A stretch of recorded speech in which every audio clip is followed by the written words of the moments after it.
Hello again, everyone. My name is Melissa Raspberry, and I have the distinct pleasure of being the principal investigator for the American Institutes for Research and the work that we're doing with the CS10K Community, which is funded by our NSF partners. We're so excited to see so many of you here tonight. I know that the performance task for the CS Principles course is something that is fresh in many of your minds with a recent deadline for those tasks. And we're just really excited to have 5 individuals here with us tonight that are going to lead us through a terrific discussion. I just clicked on the recording button because there are some folks who were unable to join us live. They're going to miss all the fun stuff, I tell you, because they're not going to have a chance to interact. But we always do like to archive these sessions so that if people cannot be here live, they're able to access it later. Before we get started, and I give you a little intro about how things are going to run, I would like to ask that everyone please be sure to mute your line unless you're speaking.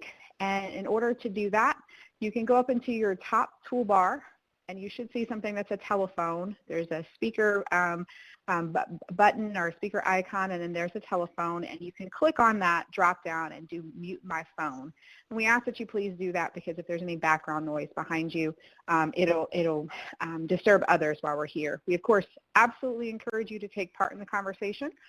The way that things are going to run tonight is that we do have my dear friend and colleague Deepa Faraldahar, who's going to serve as our webinar host or kind of panel host. And she has a series of questions that she's going to ask our special guests. They're going to go through, we're going to ask one of those questions at a time and everyone can contribute. But at any point, if you all would like to contribute to the conversation as well, feel free to chime in.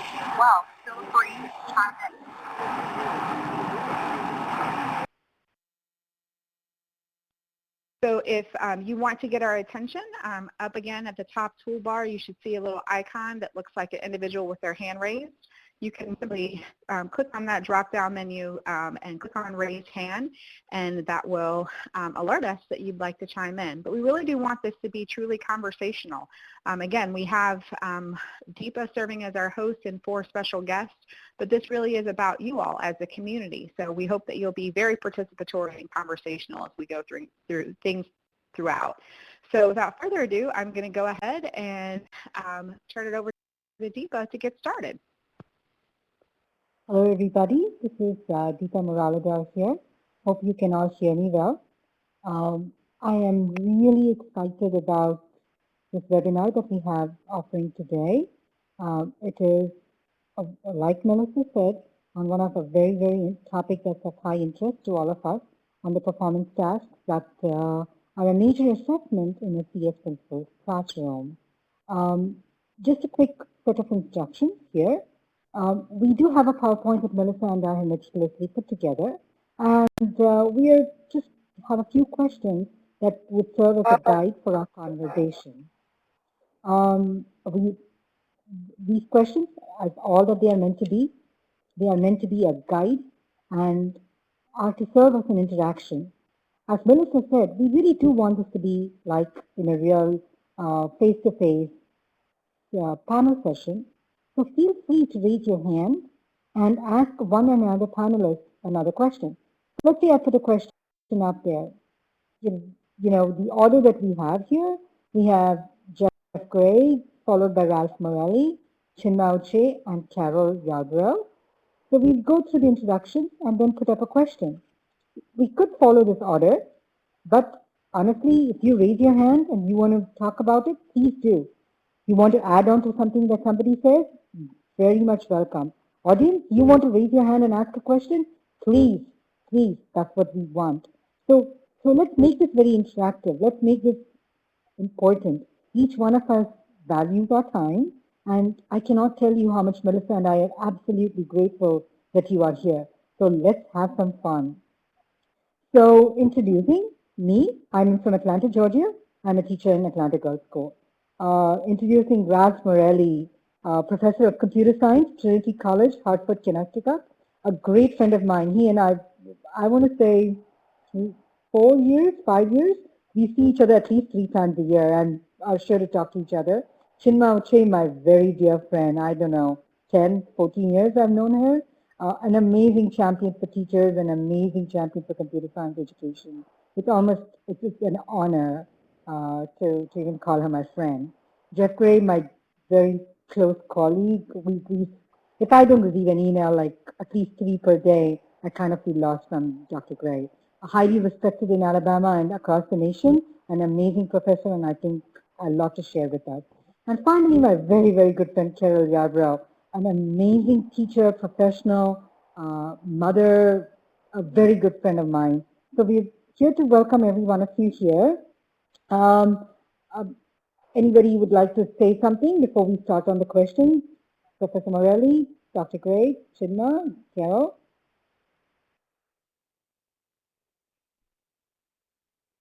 Okay, is that a little hard to hear? Melissa, is this any better? There is somebody who says this is hard. Am I good? This is Ralph. Hello, everybody. This is Chinma. Hello.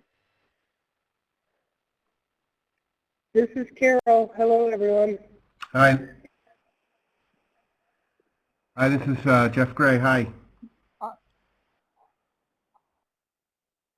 Great. So to start off, the CS Principles, as you all know, is a new course that has just been started in many of our schools, and all 5 of us have been piloting this course for the last at least 2 years. So one of the 2 performance tasks on these CS Principles are the create and the explore. So question for you, Ralph. How do you introduce the performance tasks to your students? How do you suggest that you use them with your teachers?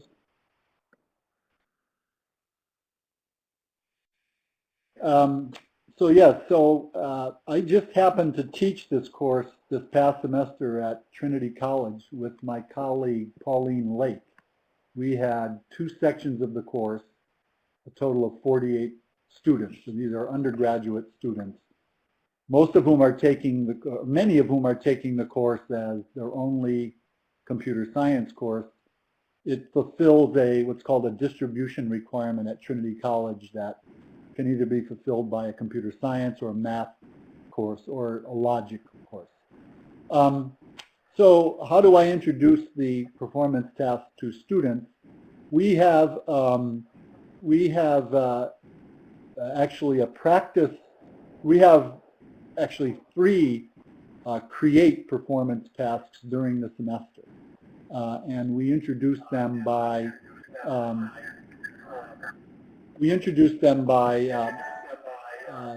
putting together a handout that we show them that gives them a task using, I should mention that we teach our course in App Inventor. So it's a mobile computing course with App Inventor, and we pretty much introduce the handout with a rubric attached for how they can do well on the assignment. And usually the assignment involves using certain features of the programming language. They have to work in pairs. They have to first come up with a project idea, and then they have to pitch it to the class in a short presentation. Then they usually have about 2 weeks to complete the project. And then they do a portfolio write-up and an oral presentation or a video presentation of their final result. And that process takes about 2 weeks. And we provide them with a rubric for how we're going to evaluate the project. So I'll leave it at that and be happy to fill in details as others describe their projects. Great. I have so many questions already, but I think, yes, we should just wait for a few minutes. Chinma, your perspective from a classroom teacher for the K-12 students? Yeah, Ralph and I use the same curriculum, and the curriculum is written in such a way, the mobile CSP curriculum, is written in such a way that students get to practice, have some practice about what's expected. I know that so they get to do an explore task, and they do first of all a create task, which we usually do towards CS Ed week. So they work in pairs to prepare something that will show during a showcase for CS Ed Week. Then they do an explore task that's done together that's suggested to them. And then later they do so it's supposed to be in preparation to show them what a typical explore task would involve. So they can think of their own project and then do it later. But I must say that it also depends on the level of the students, the quality of what's eventually produced. But however, there is interest in exploring. Our tool is such that students start thinking about creating things from the first day. So because of that, the introduction is not a problem for students. They learn to work together to produce something from the day one. Wow. I'll take questions later. Right. Okay, Chinma, I just wanted to re-emphasize something. You said that you introduced the performance task in your classroom right on the first day. Did I get that right?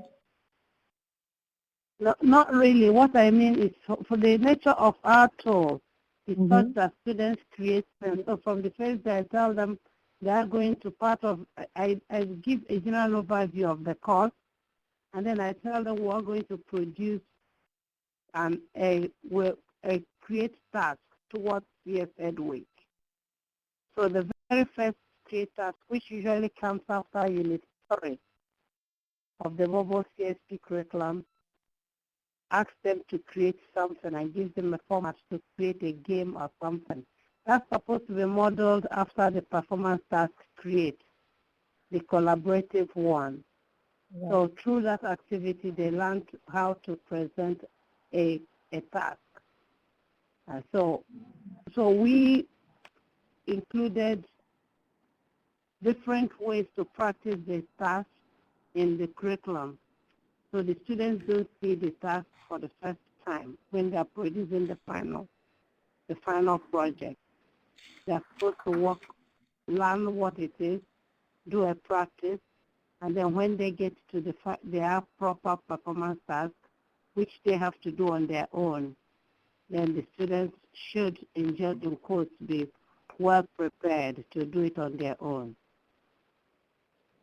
Understood. Pretty cool. Very nice. Nice use of CS Ed Week. Carol, your words of wisdom. Yeah, I guess the biggest thing that makes a difference with my students introducing the performance task is I introduce it to them in pieces. I have a lot of ninth graders, younger kids, and if I were to introduce the entire performance task at once, it just overwhelms them and they don't know where to start. So I give them little pieces, and we do a sort of a mock performance task. So we do that in little pieces, and then when I assign them the performance task to do themselves, I make each one of those little pieces we did before an intermediate deadline, so they have these milestones, because if they're given the whole thing and one final due date, it'll never happen, particularly with the younger students. So I find breaking up really works the best with the high school kids. That's a really good insight. Thank you, Carol. And definitely, I have known from my own experience, you give them a big deadline towards the end, and they don't work till the night before, and then the work is not what you want it to be. Jeff, thoughts? Hi, I hope you can hear me. I'm over in Europe right now. Okay. It's 1 a.m., so I'm not sure if my or my voice is coming through.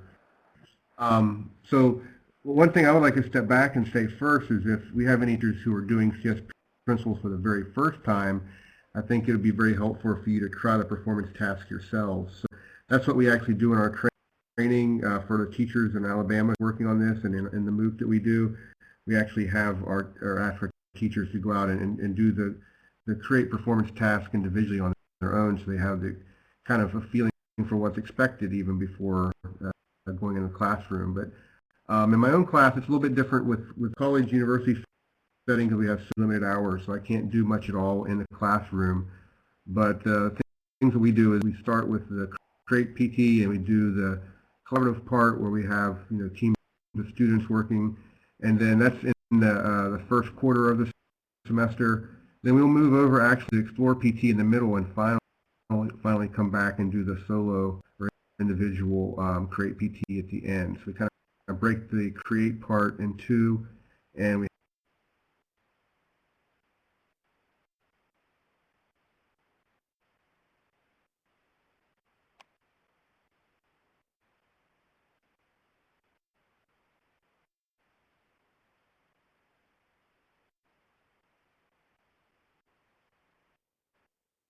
Oh, that's a good, definitely a very good piece of advice. Ralph, you wanted to say something? I just wanted to clarify a point that I made that I think Jeff clarified pretty well, that because we're teaching this to college students, at least in my case, I don't feel that it's necessary for me to observe all of the constraints that the actual high school AP performance task will have. So like Jeff mentioned, we don't have a lot of in-class time, so they do all the work out of class. We do try to keep it as a pairs project where they each have their own individual responsibility and they need to do a write-up of it. So it's very similar, but it doesn't quite meet the standard for a performance task in the sense that the college board would consider it. Cool. James, you had a question? It wasn't so much a question. I've been trained by Dr. Morelli and have done this for 2 years. When I introduced it the same way, but I've used a little bit of past history. I've had some students who have been very successful and have taken their performance task and developed it further and have been successful either in app competitions or actually presented in front of the school board with their apps and stuff like that. And it seemed to have taken them a little bit farther, and it inspires some imagination. So the performance task in and of itself is something they get excited about, because I even have members of my school board now coming to me with app ideas and coming to the students and giving, for some final projects to see if they can come up with some apps to help them with some of the things in schooling within the district. So it's really like a stepping stone to even taking it a little bit farther, and it's really had a success, and a lot of students are getting excited and signing up for the class just based on some of the final projects and then afterwards taking them farther. That is pretty cool. Actually, that just occurred to me. It would be a perfect recruiting strategy is to use that during CSP week or have them display it during, like a showcase, a technology showcase or a banquet. I was thinking about that earlier. The art department in whichever school I have worked always has an end of year art showcase. Why shouldn't we be doing a technology showcase and have all these create and explore portfolios be demonstrated by our students? Take them, improve on them after the what's for the needed for the assessment, and make it a little more fancier if they want to, and present that. That would be pretty impressive. Thank you for sharing that, James. That's awesome. Fantastic. Looks like you're doing some amazing stuff. All right, moving on to the next question. Unless anybody wants to comment? Okay. All right, great. So this is something that's been truly for me a challenge, a joy, and this year pretty much culminating satisfaction in implementing this. Reflection, understanding the process. We all agree, right, that the performance task is one of the key ways we are going to understand the process, the thought process, the development process. And we think that is a big part of computer science principles, is teaching the student the thinking process, the problem-solving process, which we think is very important for them to be prepared for society as we see it today. So tell us, let's go with you, Kara. And I know that this is, knowing you as well as I do, that this is an area you have definitely delved and researched into. how do you integrate writing practice into your instructions, especially your hard to keep them still freshmen? How do you get them to do that? How do you do it? I start early. I have them journal. Usually, I just have them keep a Google Doc, kind of a running journal. And we start out, a journal entry kind of once a week, something you've learned, some kind of reflection on, how you can apply it somewhere else, that kind of thing, just to get them used to writing, because they don't really expect they're going to be doing a lot of writing in the computer science course.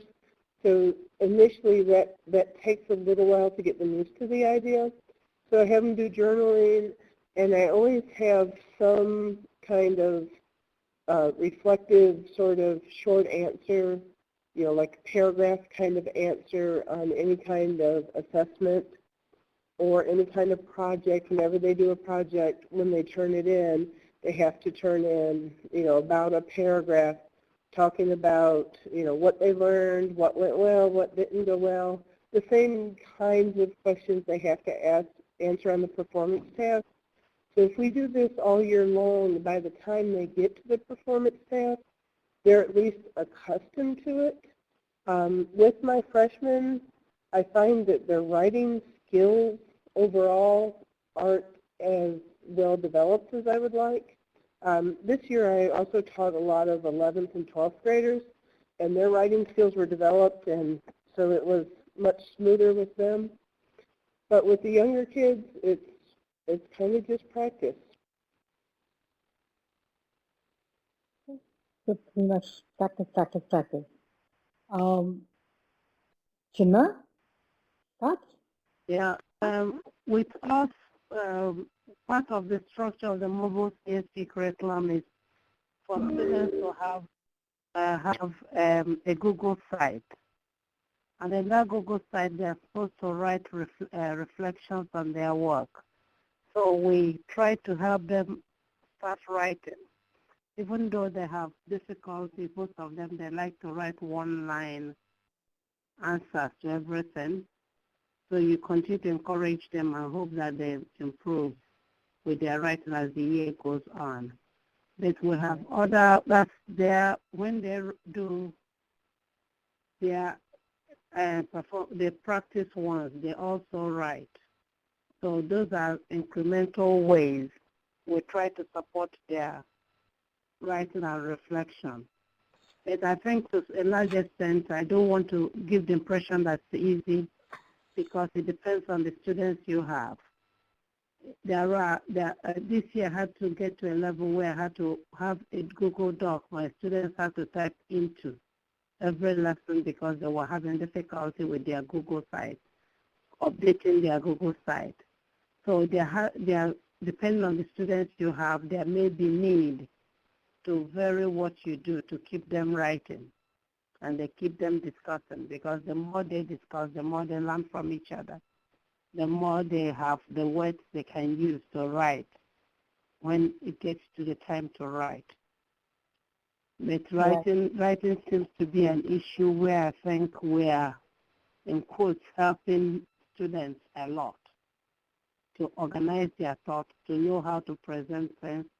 So I think it's a very important contribution of the performance task, because it's really helping the students develop across the board in the way they present their data and information.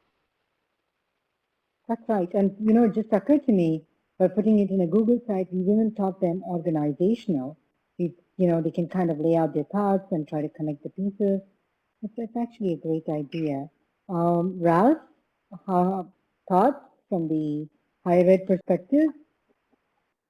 Yeah, so we follow the same practice that Chinma just described. Almost every lesson has a requirement that they write an entry on their portfolio. So it's much like a journal, like Carol suggested. And I think the writing part of the course isn't as big a challenge for us, I think, at undergraduate level as it is for high school teachers.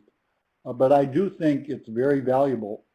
And I think not only, we're not doing it to practice for a performance task for an AP exam.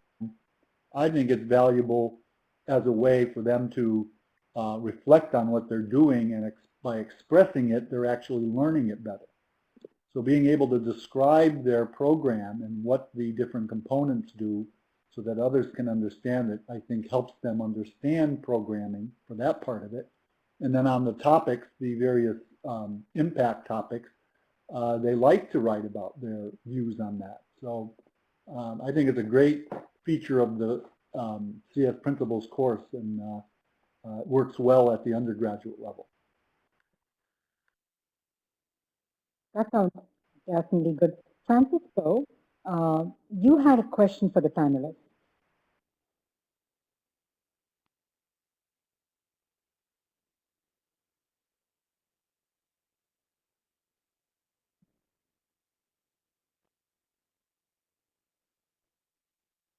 So,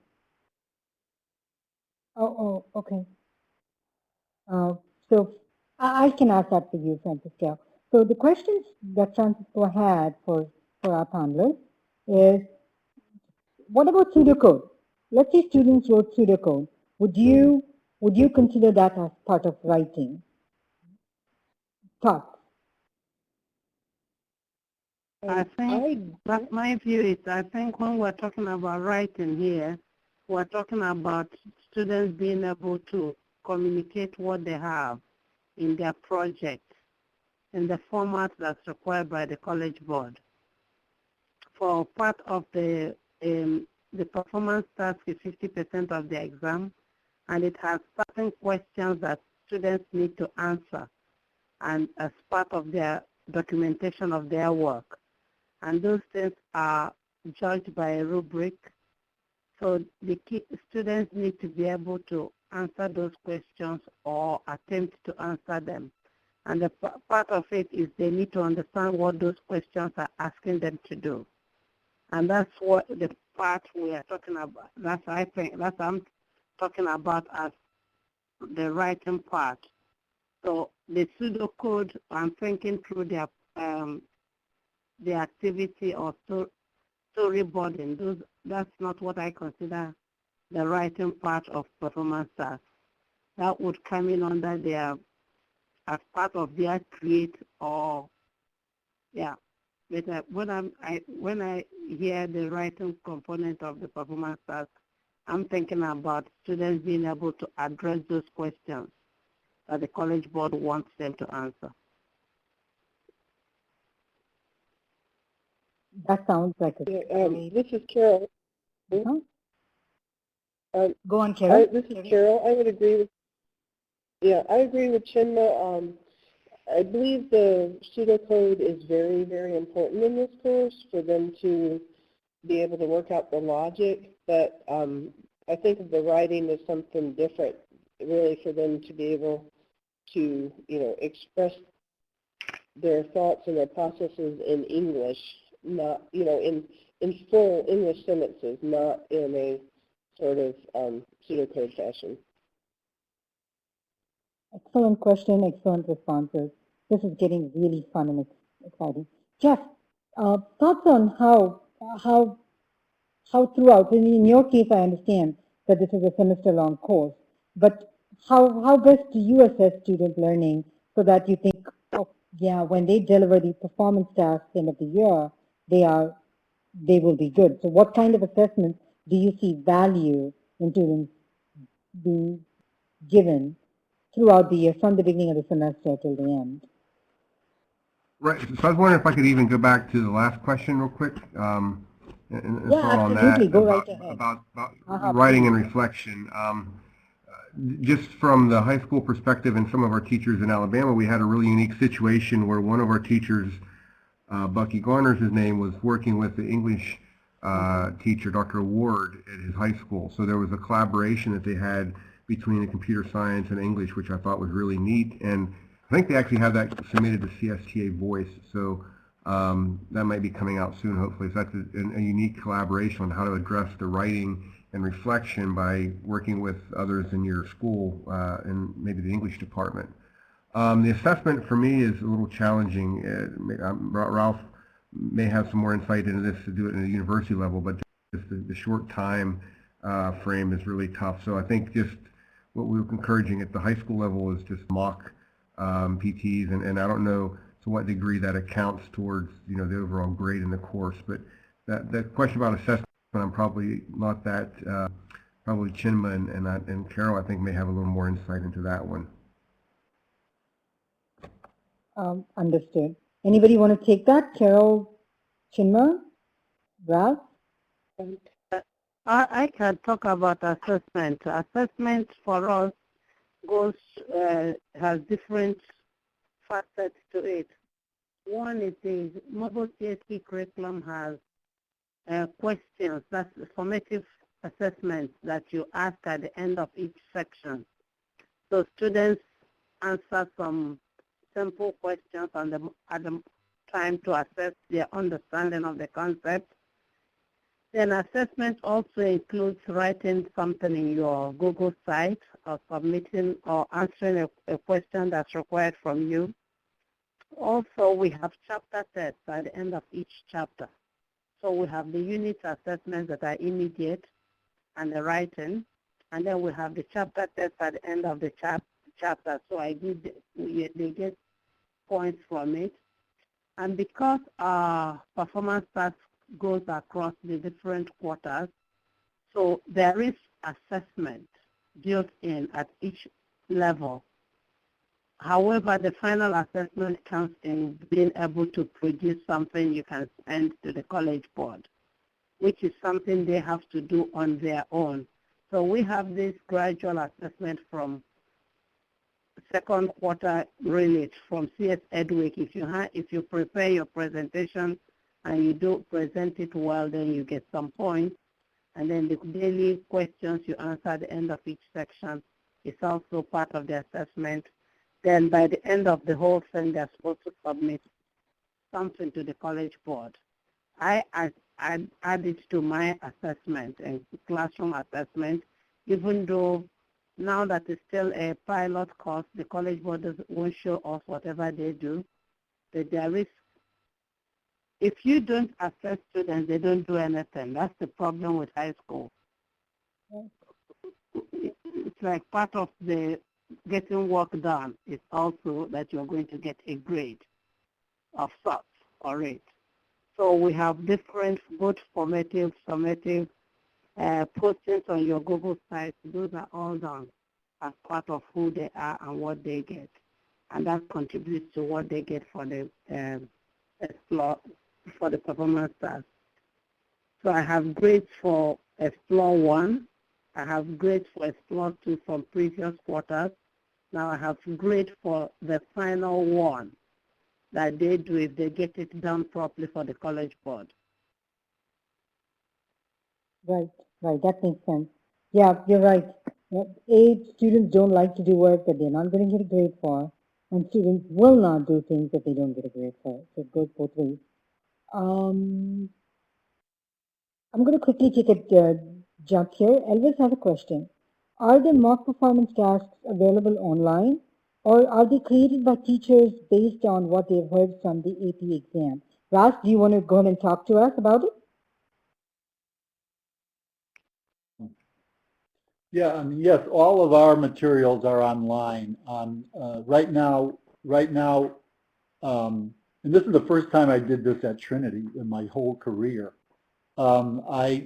I used a flipped classroom model, and I used the same teaching materials that Jim and Chinma and our other teachers used in their classroom. So by flipped, I mean students were given assignments before each class that they had to do on their own, and then write answers in their portfolio. And then we would, so reducing the amount of lecturing and talking more about what came up on the homework and then going on to do something new. So yeah, the performance tasks also, in our case, just the create one, because we didn't really do the explore one.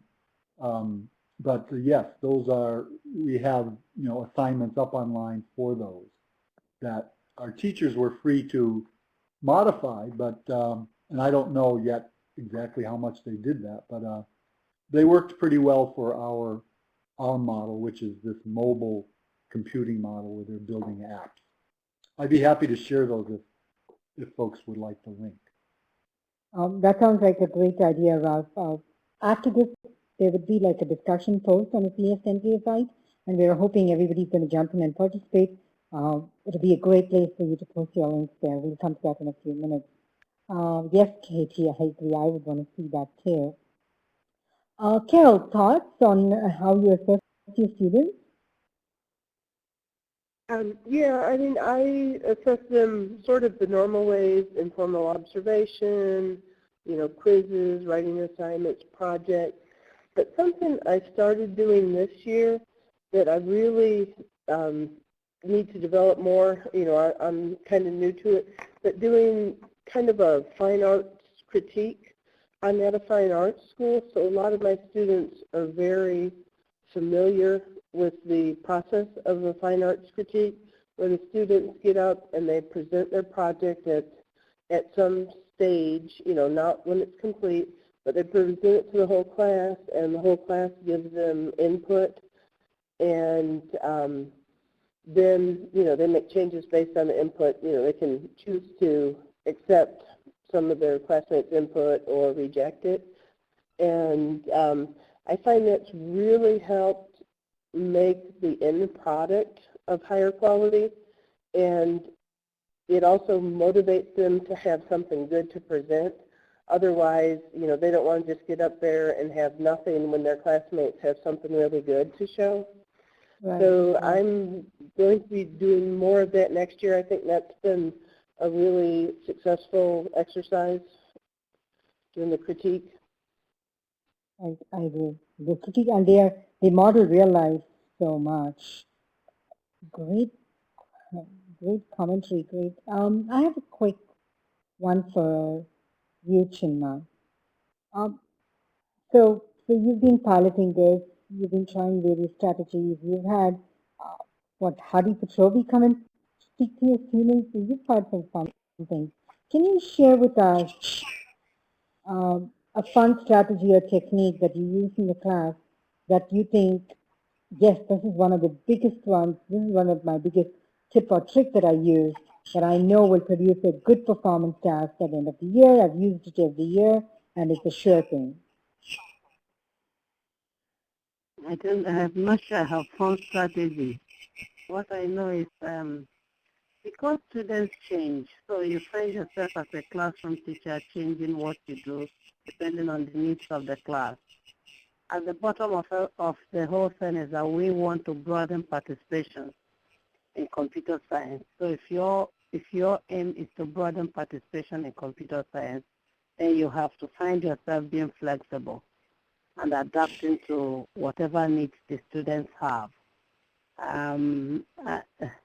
So so I'm not sure I have full strategies, but what I know is that patience is a part of it. Understanding the students and being able to see where they are, and understanding when it's getting hard for them too. I have students who would ideally not be doing an AP course, so mine is different. There are, in the very first year, I piloted with a group of ninth graders who were top honor students. So that went very, very well. This year I'm piloting with 11th and 12th graders who ideally will not be taking any AP course.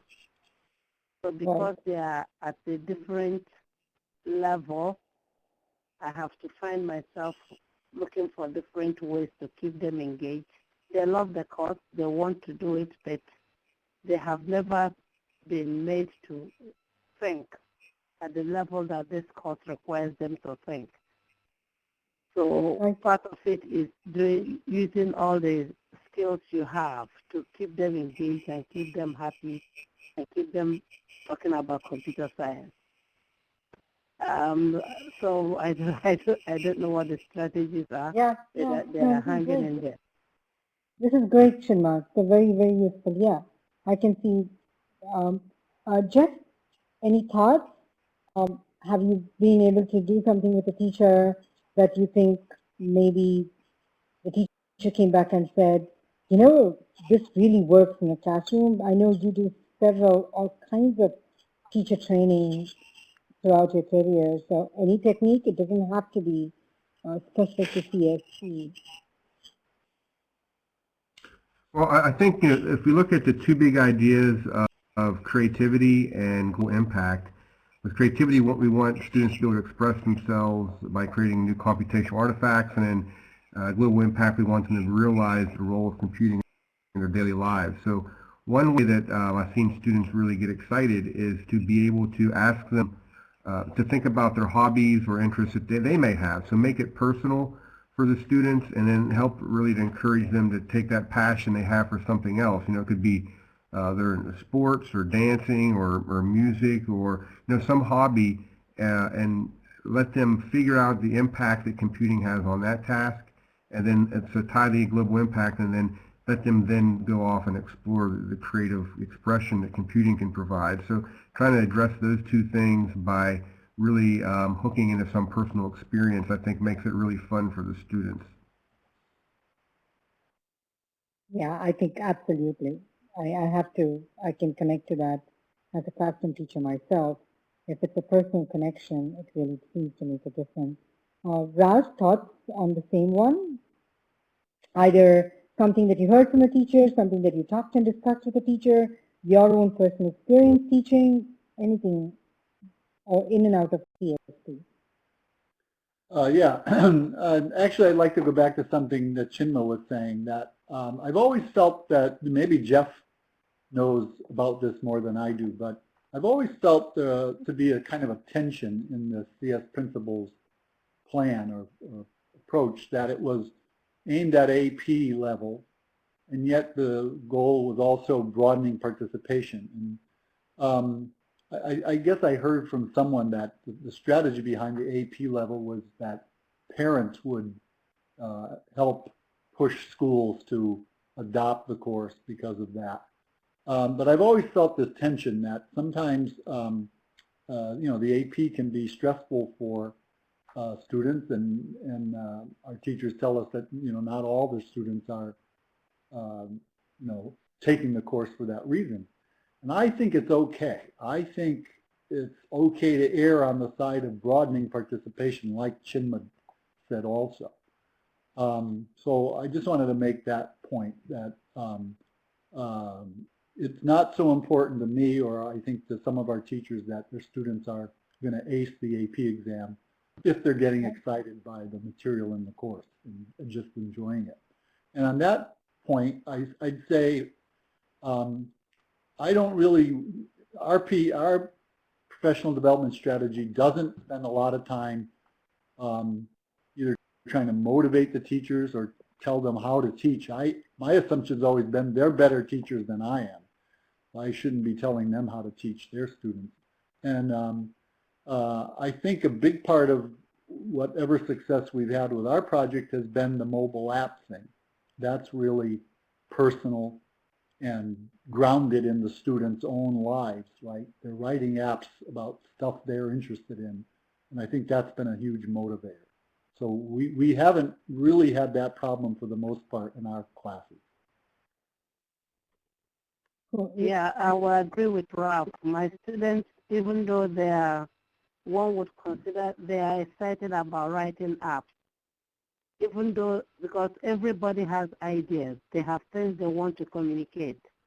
Where we have difficulties when I tell them to write something up in a particular way. And I'm grateful for the performance staff, because at the end of it all, it's supposed to be the students' ideas. And that idea of them creating something that's personal to them is in our program from day one. So even though I did mention it because it's like, to me, it's assumed that what they are doing is personal to them. they are creating things, we may suggest app ideas to start them off. They're the ones creating, and that's what makes it great for them. And I think Jim is online, but it's the same thing in his classroom. He seems to have more able students, but his students produce incredible things. So that's really good. Every day is exciting for the kids. That's right. And John, you wanted to share your thought about how important it is an AP course?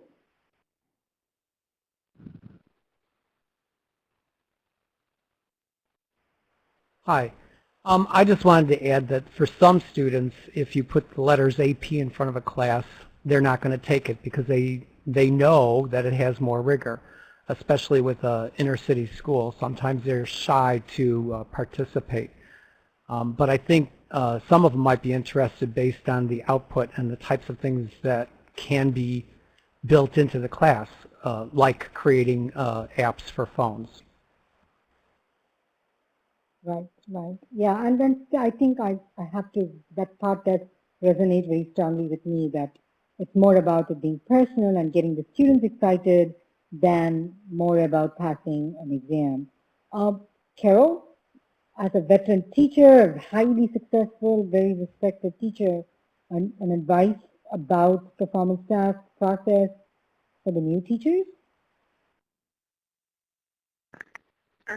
I guess I would echo what Jeff said about do it yourself first, because unless you do it yourself, you really don't understand what you're asking of them, because it is a lot, particularly for the younger kids.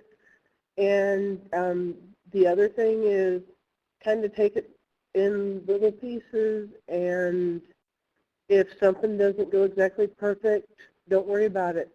Just go on and, you know, kind of make notes for next time, what you might do differently next time.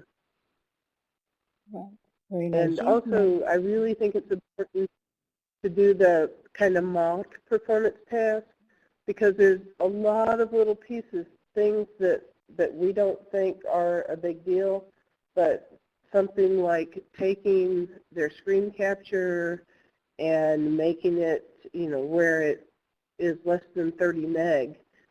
To some students, that's a huge hurdle. And, you know, maybe we as teachers don't think about those kind of parts of the performance task as being a big deal. But, you know, that can be daunting for the students. So, you know, kind of go through it with them and take it slow.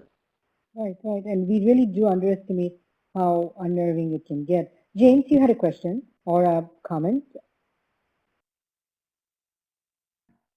Well, two comments. As far as the AP course and getting students involved in that, I have a little bit more of a leeway at my school, so I've introduced it as a lower level course. So I've introduced the app part and dispelled the myth about programming, so kids are more interested. Then I started to introduce some of the writing, and then we talk about taking the higher level courses that's a little bit more intense, and kids seem to feel a little bit more comfortable and more excited about it because they've developed a certain comfort levels. So I've given, you know, in the lower level class, I only maybe do maybe a third of the tutorials, but give them that confidence. So then it starts to build for that. And as far as the other comment, as far as a teaching strategy, I've only been doing this 2 years. My background is social studies, and I found, for me, I've released that sage on the hill type feeling that I'm the teacher and I know it all.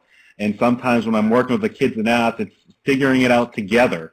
And when I'm on their level, so when we get to certain difficulties or problems or bugs that they have, and I think students really appreciate that a lot, that, you know, we're working through these problems together. We're people in the same classroom learning together, and I think that's really helped my classroom a lot. Instead of, I know all the programming and this is what you should do and listen. Oh, James, I absolutely thank you for bringing that up, the stage on stage and the whole change that has to happen there. Thank you. That is such an invaluable piece of advice and suggestion. Jeff, thoughts?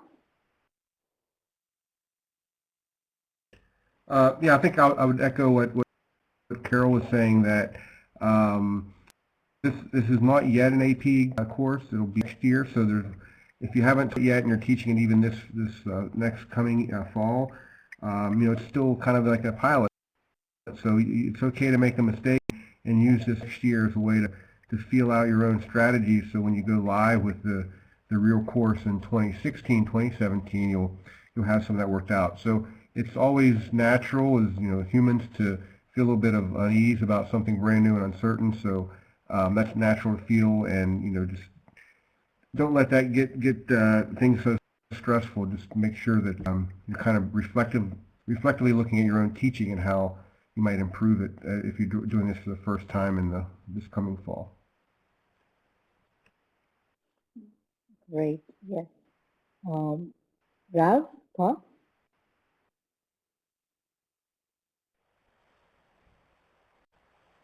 Yeah, I would echo what James said about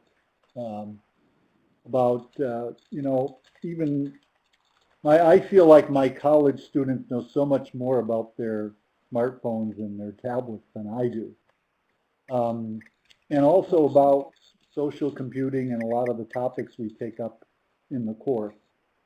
So I also feel that you have to let go of the idea that you need to be the expert on CS principles on every aspect of it. Of course, there's topics, because I've been teaching computer science a long time, where I do know a lot more than them, and that's fine. But I don't even in those cases, it's just an introduction. It doesn't have to go very deep.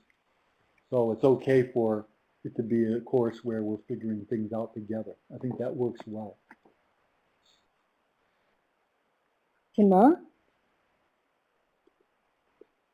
I guess what they've all said is just realize, the only advice I would give us is that realize that we want the students to have this skill. We want them to be there. So keep them engaged and keep them moving forward. That's what I would say. So they don't have to get it in one day. I had a student last year who wasn't the best, couldn't submit her project to the college board. She's now in a community college and she's doing computer science. And she has matured. So some of the kids may not mature in the short term, but they will mature in the long term. So we need to keep sight of the goal to get these students equipped. So that's what I would tell a new teacher. Work with the students, let the students be the focus, and then move them forward. That is just awesome. I've actually written it down, Chinmay. Keep them engaged, keep them moving forward. Nice. You know what? I might actually put that down as a quote in my classroom. This is really good. Something to keep in mind. That's really, really very good. Thank you. Questions, audience? Folks, I'm looking for you to let us know. Right, and this is true, is it not?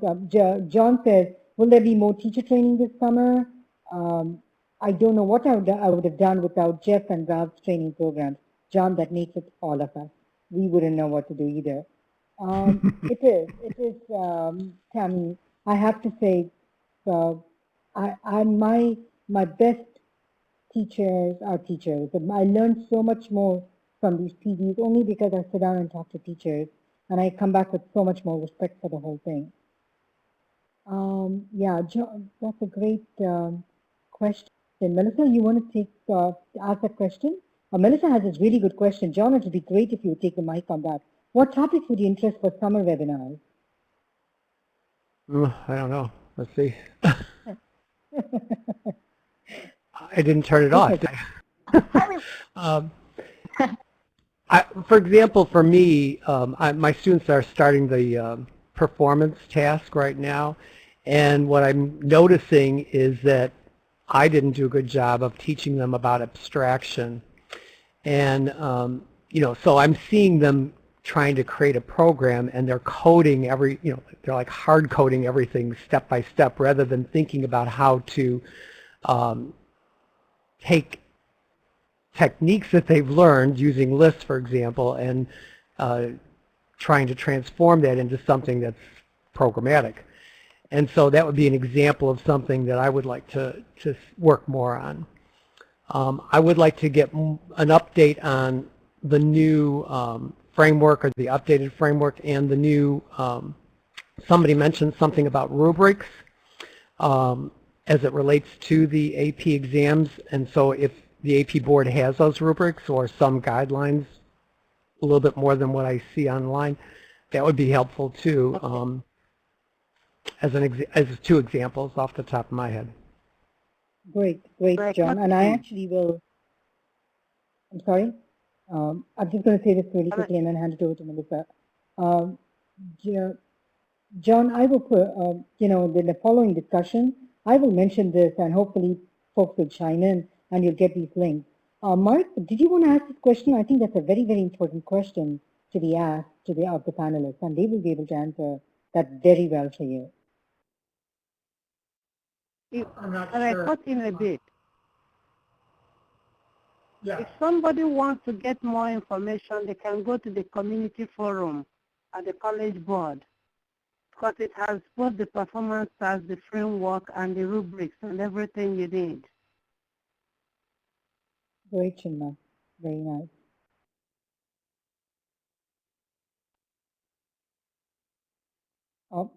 Closing thoughts?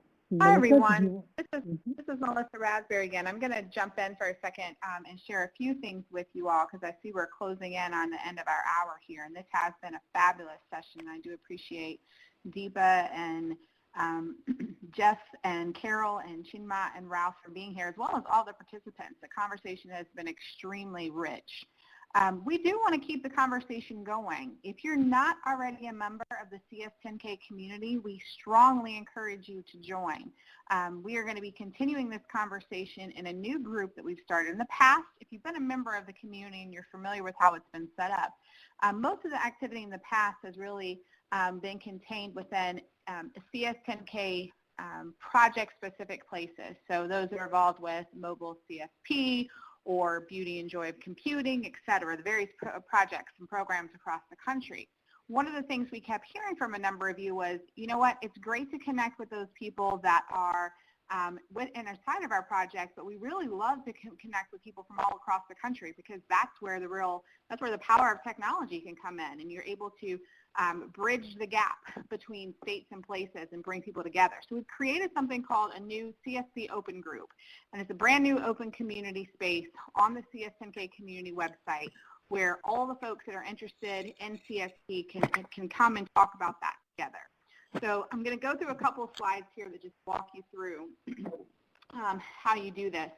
If you haven't joined the site, you'll go to cs10kcommunity.org, and then up in the top toolbar, I put an arrow here. There's a link at the top that says join the site.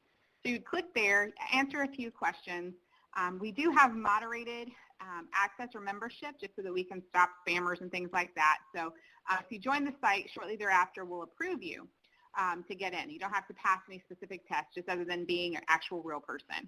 So after you join the site, you'll navigate to the CSP group. And you can get to the CSP by clicking on the tab here at the top where it says CSP. When you go to that space, you'll notice here on the right-hand side something that says CS Open Group. And if you navigate there, you can subscribe to the group or join the group by clicking on the Subscribe to Group button that's there. Following this session, Deepa is going to create a discussion thread that's sort of a summary and invites continued conversation. We certainly would be happy to share, and we'll post within that session a copy of the presentation and all of that. If you would also like for me to send it to you, feel free to put your email in the chat window, and I'll collect those and send them out after the session.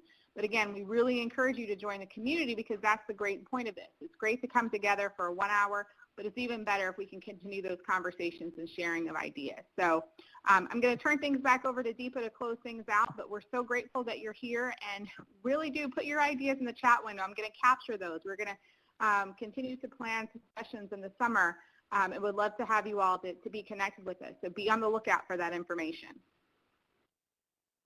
Thank you, Melissa, for that extra sort of guidelines. Folks, I used it. So, thank you, Ralph, thank you, Jeff, thank you, Chinma, thank you, Carol. This is an incredibly busy time for all of us, teachers, educators, very busy, grades, students, graduation, you name it, our own families, and their education. It's very, very busy. But this is a very important topic, and it's extremely vital to our profession that we are able to talk and communicate. As Melissa indicated, I will be posting a discussion, a follow-up discussion on this webinar, and we invite and encourage each one of you to join us, jump on board and participate, and let's keep this conversation going. Let's share our links there. Let's talk to each other, if you will, and build that mindset of being able to communicate asynchronously. I usually smile to myself. Facebook works to connect, then the CS10K community has to work to connect. So I hope to see you all online. Of course, don't hesitate to email me. I believe my email is on this PowerPoint. Happy to talk to you anytime. Do post on the discussion board. I will be checking that fairly frequently, and I'll be happy to help in any way I can. And yes, Jeff, we will see you all very soon. Thank you.